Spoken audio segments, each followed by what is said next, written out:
I'm Edie Lush, and I'm here in Hub Culture Pavilion in Davos. Very pleased to be joined by a friend of Hub Culture, Bendell, Professor of Sustainability Leadership at the University of Cumbria. Now, you've made a very important announcement recently. Tell me about it. That's right. We announced on Tuesday that we'll accept Bitcoin for the payment of tuition fees for a couple of our courses that focus on complementary currencies, which makes us the world's first public university to do so. And that seems to have caught the interest of the world's media. So why? Why Bitcoin, and why have you decided to accept it? So we decided to do it because of a couple of reasons. One is that we run courses on it. And so we have this, it's a master's level course on what we call sustainable exchange, which includes the sharing economy, collaborative consumption, but also new reputation currencies and entirely new currencies like Bitcoin.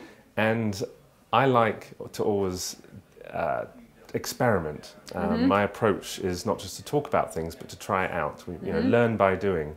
And that's also the philosophy of the university. So we thought, well, what better way to learn about it than to trial it ourselves?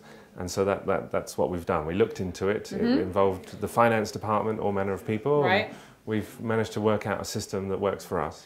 So tell me, aren't you worried about all of the negative press that we've seen about Bitcoin, especially around the idea of the dark web and not really being able to find who's behind it, that kind of thing? Yeah, so it's definitely still a controversial currency. I think what we really need to know is much more fact-based information about Bitcoin. So, for example, people think that it's anonymous, yet it's actually not very anonymous at all. To be able to receive payments, you need to share your wallet address.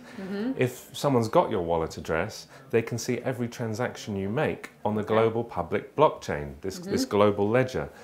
And so it's actually that aspect of Bitcoin which led the FBI to be able to shut down this illicit drug site, Silk Road. So it can only offer anonymity if you use a lot of other functions like to mask your IP address, and you never share your wallet. So it's not actually that useful for the dark web that you talk about. Right. And most illicit trade is done through the normal banking system and with the US dollar. So I think when people talk about crime and associate it with Bitcoin, that's not actually helping us understand this technology and how it can be useful. And we're looking at how it can also be useful. So for example, with remittances, I mean, I think we'll find international students are the ones that are most likely to take this opportunity to pay their fees with Bitcoin, because they can go to our website, click on the link, and send the payment. It'll be processed immediately. We'll receive it in 10 minutes. There's hardly any transaction fee. It's tiny. Compare that to their other options for paying from abroad. And we're seeing that also with remittances. People are now, there's a Philippines and a Kenyan remittance service where people use Bitcoin to transact incredibly cheaply. Give me a prediction. How much are we going to see Bitcoin being accepted in other kind of transactions in the next year? So Bitcoin is, since it's become famous because of the speculation on the value, that has led to a lot wider adoption. So there are tens of thousands of merchants listed that accept it.